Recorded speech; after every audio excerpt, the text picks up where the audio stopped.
Bueno, vamos a revisar noticias internacionales. Este martes, el presidente de Estados Unidos, Donald Trump, emitió un discurso a la nación en el que habló principalmente de la crisis migratoria en la frontera con México.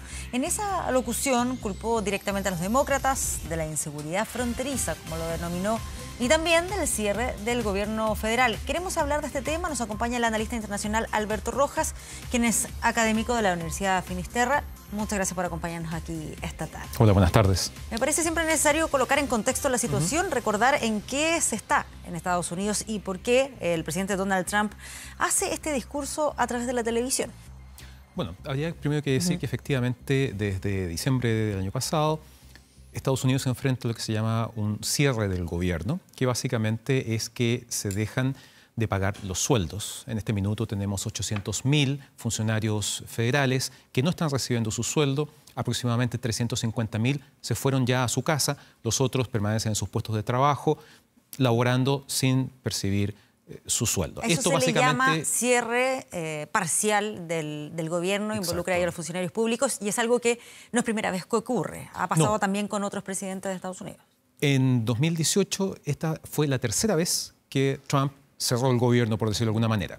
Existe un récord de 21 días que permaneció cerrado el gobierno estadounidense, que ocurrió durante la presidencia de Bill Clinton entre diciembre de 1995 y enero de 1996. Y ahora vamos en... Hoy es el día 19, mañana es 20. O sea, está casi ahí a punto de superar el récord.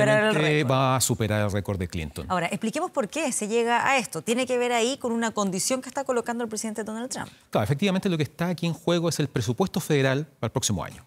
El punto es que no ha logrado la aprobación necesaria por parte de los demócratas, básicamente porque Trump exige que dentro de ese presupuesto haya un monto poco más de 5.000 millones de dólares para financiar la construcción de este famoso muro fronterizo entre Estados Unidos y México. Los demócratas no han aceptado esto, se oponen a aprobar este presupuesto, y eso es lo que tienen trampado, digamos, el presupuesto para Estados Unidos. Y por eso, cuando ayer vimos al presidente Trump hablando en este mensaje televisado, el primero desde que llegó a la presidencia en enero de 2017, lo que él hace es culpar directamente a los demócratas. Es relevante centrarnos en ese punto, en por qué llama tanta la atención que haya hecho esto. Lo digo porque generalmente lo que hemos conocido de Donald Trump, de su modo de comunicarse, ha sido a través de Twitter. Exactamente. Ahora vuelve, por así decirlo, a su escenario antiguo, el de la televisión. ¿Qué se puede desprender, qué se puede interpretar de lo que se escuchó ayer en este discurso que entregó Donald Trump? Lo que tú mencionas es muy interesante, porque si uno piensa en las presidencias anteriores de Estados Unidos, uno ve que en general los presidentes tienden a tener mensajes televisados. Vimos a Barack Obama durante todos los años, por ejemplo, en un mensaje de Navidad, u otros en casos más críticos, más importantes de política exterior. Esta es la primera vez que Trump abandona Twitter por un momento y decide entregar este mensaje televisado en horario prime time al país. El motivo tal vez es intentar sensibilizar a la ciudadanía, intentar ponerla a su favor y aumentar la presión sobre los demócratas, porque en el fondo esta sería la última oportunidad que tendría Trump de lograr el presupuesto para la construcción de este muro, que para él es muy importante, en la medida que fue una de sus principales cartas durante la campaña presidencial de 2016. Él instaló el tema migratorio durante esa campaña y su principal promesa fue precisamente la construcción de este muro nuevo. Recordemos que la frontera entre México y Estados Unidos son aproximadamente 3.200 kilómetros. Hay 1.100 que ya están de algún modo vallados con muros, con rejas, etc. Y lo que él busca es cubrir el resto. Claro, con la diferencia que en la época de campaña le escuchábamos decir que quien iba a pagar por ese muro iba a ser México. Y ahora vemos que la discusión que tiene en su país tiene que ver precisamente porque no se le quiere aprobar este presupuesto que le está pidiendo para construir este muro. Ha ido cambiando también en lo que se refiere al material, de hormigón a acero. Pero ¿qué es lo que se puede ver o interpretar, insisto, de ayer en ese discurso, en el sentido de apela a la ciudadanía? ¿Genera esto también apoyos en los estadounidenses? ¿Cuál es el impacto que puede tener este discurso televisivo en medio de este contexto que estamos conversando? Las palabras que utilizó Trump ayer en su discurso no fueron accidentales. Él habló de una crisis de seguridad, una crisis humanitaria en la frontera. ¿Es un tono alarmista respecto a lo que está pasando en la frontera? De algún modo sí. Él está creando un escenario que no necesariamente se ajusta a la realidad, y prueba de eso es que tras la emisión de este mensaje, Nancy Pelosi, la presidenta de la Cámara de Representantes, y Chuck Schumer, que es el líder de la minoría demócrata en el Senado, también emitieron un mensaje televisado en donde desacreditaron varios de los puntos que mencionaba Trump. Es importante hablar del tema de la seguridad en este aspecto, básicamente porque lo que hemos visto a lo largo de los años es una evolución de este tema. En el año 2000, por ejemplo, Estados Unidos interceptó prácticamente 1.600.000 personas intentando cruzar ilegalmente la frontera, intentando entrar a Estados Unidos. El año pasado, 2018, esa cifra fue de 400.000. Por lo tanto, no hay un aumento, no se ha disparado esa cifra en términos reales. Lo que sí estamos viendo es una situación al otro lado de la frontera, en territorio mexicano, en donde sí efectivamente hay una crisis que se está agravando producto de la cantidad de inmigrantes, fundamentalmente centroamericanos. Recordemos estas columnas de migrantes que fueron cruzando México, provenientes fundamentalmente de Honduras, Guatemala y El Salvador, con la esperanza de llegar a la frontera y cruzar. Esto es un problema que se está agravando para la presidencia mexicana, para Andrés Manuel López Obrador, porque en este minuto, efectivamente, el control que ha desplegado Trump ha sido muy eficiente. No solamente aumentó el número de guardias fronterizos, sino que también desplegó al ejército.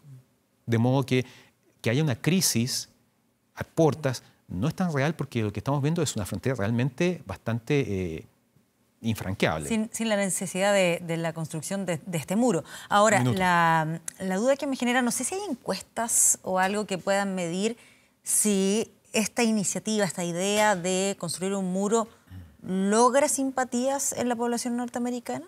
En muchos aspectos esta idea del muro cala hondo en lo que es la base de respaldo del propio Trump. Yeah. Es un tema que, al igual que otros temas de la política estadounidense en este momento, han polarizado la sociedad estadounidense. En su gran mayoría, la gente no siente que haya una amenaza por parte de la inmigración indocumentada en la frontera sur de Estados Unidos. Sin embargo, para la base que apoya a Trump, esta idea es una idea muy potente, y Trump está muy interesado en concretarlo a cualquier costo, porque de por medio va su imagen y la confianza de la gente que votó en 2016 por él, porque no hay que perder de vista que Trump va a ir a la reelección con toda seguridad en 2020, de modo que lo que haga en estos próximos 2 años va a ser fundamental para sus perspectivas de un segundo mandato.